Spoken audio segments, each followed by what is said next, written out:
Allez, on va voir. Betty Cash, Vicky Landrum et son petit-fils de 7 ans, Colby, sont sortis jouer au bingo. Je t'avais dit que ce serait fermé. Tant pis, on reviendra la semaine prochaine. Un poussin. Allez, on repart. Mais ce soir-là, ils n'ont pas de chance.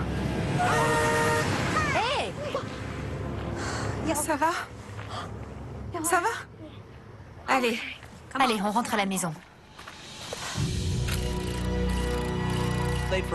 Les deux femmes avaient oublié que c'était les vacances. Les deux salles de bingo étaient fermées. Alors, elles ont renoncé et ont décidé de rentrer chez elles.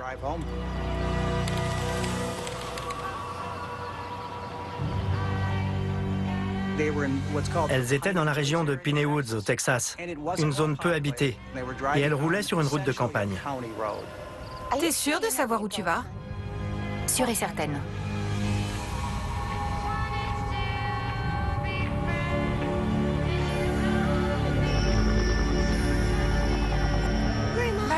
Mamie, c'est quoi ça?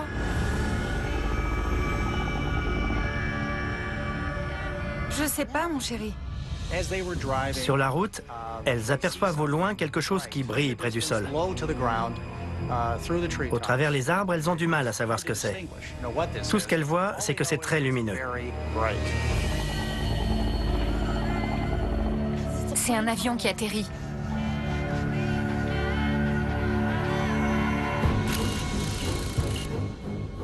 Elles ont pensé que c'était un simple avion qui avait un couloir de vol un peu particulier ou un avion qui survolait la campagne. L'aéroport de Houston était à une cinquantaine de kilomètres de l'endroit où elles se trouvaient. Et puis, il y avait des terrains militaires relativement proches. Elles roulent plus d'une heure sur une route sombre. Mais l'objet ne disparaît pas. Mamie! Betty, ça c'est pas un avion. Lorsqu'elles se sont trouvées plus près, elles ont vu que ce n'était pas un avion. C'était un objet en forme de losange qui flottait au-dessus de la route. Arrête-toi! Ce qui était plus étrange encore, c'étaient les éclairs qui en jaillissaient.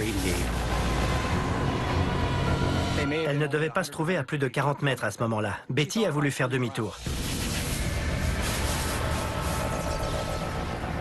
Vite, Betty, démarre! J'essaye! Elle veut pas démarrer! Elles ont pensé que c'était les éclairs qui interféraient avec le système électrique de la voiture parce qu'il ne fonctionnait plus. Recommence! C'est ce que je fais! Dans l'affaire Cash Landrum, les témoins voulaient fuir. Mais elles ne pouvaient pas. Elles étaient coincées sur une route de campagne. Et l'OVNI ne s'éloignait pas. Elles étaient dans l'impasse. Allez, démarre! Quelle qu'en soit la cause, la voiture ne démarre pas. Et ses trois occupants sont pris au piège.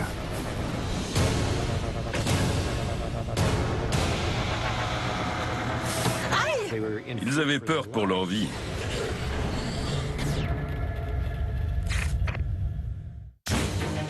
Sur une petite route sombre du Texas, Betty Cash, Vicky Landrum et son petit-fils Colby croisent un mystérieux objet volant en forme de losange. Un objet qui a provoqué l'arrêt de leur voiture. Elle veut pas démarrer! C'est très courant dans les affaires de rencontre avec un ovni que des véhicules subissent des interférences provoquées par des ondes électriques ou des champs magnétiques. Il y a de nombreux exemples de voitures, de camions, etc. qui sont affectés par la présence d'un ovni.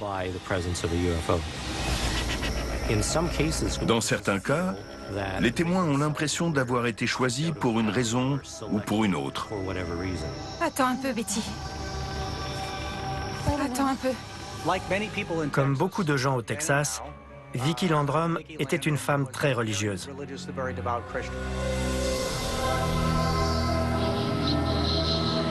Ce n'est peut-être rien. Tu penses qu'on ne risque rien? Oui, Betty. C'est ce que je pense.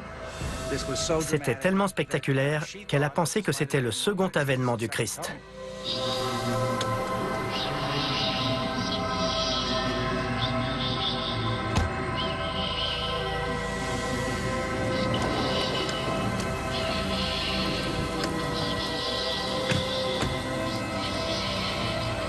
Tandis que les trois témoins observent le mystérieux objet, la température augmente. L'appareil dégageait de la chaleur. Peut-être émettait-il une radiation micro-ondes qui faisait augmenter la température de tout ce qui se trouvait à proximité. La température ne cesse d'augmenter. Vicky se précipite vers la voiture. Lorsqu'elle essaie d'ouvrir la portière, elle se brûle. Monte, vite. Elle comprend que ce n'est pas le Christ. Elle se dit que c'est autre chose, et que cette autre chose, ce n'est pas Dieu. Betty. Betty décide elle aussi de regagner la voiture.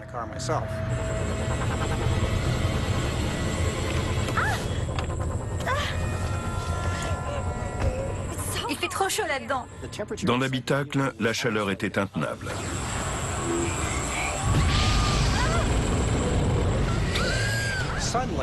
Soudain, l'OVNI a commencé à cracher des flammes en direction du sol.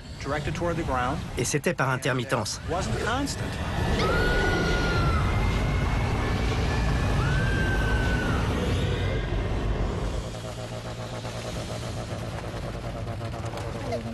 C'est rien, mon poussin. L'appareil s'est élevé dans les airs, toujours en crachant des flammes, puis lentement, il s'est éloigné. Au moment où l'objet volant quitte la zone, le moteur de la voiture redémarre. Lorsque Vicky a posé la main sur le tableau de bord, elle a tout de suite retiré, tellement c'était chaud. Et d'ailleurs, la marque de sa main est restée, ce qui signifie que le plastique était brûlant. Oh mon Dieu, je crois qu'il revient. Lorsque cet objet est parti, les témoins ont dit avoir vu une dizaine de véhicules assez gros qui, semble-t-il, l'escortaient quelque part. Il y en a plein. Ils ressemblaient plutôt à des hélicoptères. Visiblement, ils accompagnaient cet OVNI, comme s'ils étaient là pour l'escorter, comme s'il s'agissait d'un escadron en quelque sorte.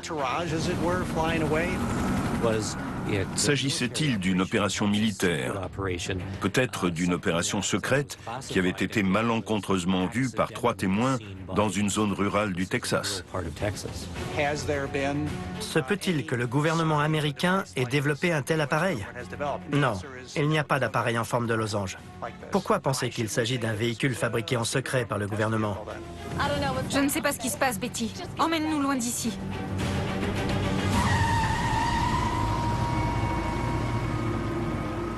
Les 3 témoins quittent les lieux à toute vitesse.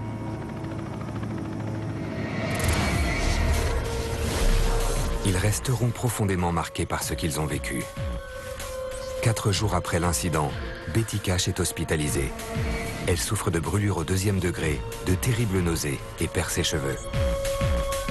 Vicky et Colby Landrum sont atteints de maux similaires. C'est pourquoi certains spécialistes suggèrent qu'ils ont été exposés à des radiations. Les enquêteurs ont également examiné l'empreinte sur le tableau de bord. Pour que le plastique ait fondu, il faut que la température à l'intérieur de l'habitacle soit montée à 90 degrés.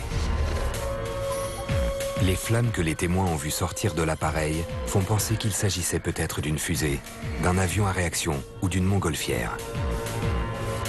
Les témoins ont plus tard affirmé que les véhicules qui l'accompagnaient étaient des hélicoptères militaires. Mais l'armée américaine a nié la présence d'hélicoptères dans cette zone cette nuit-là.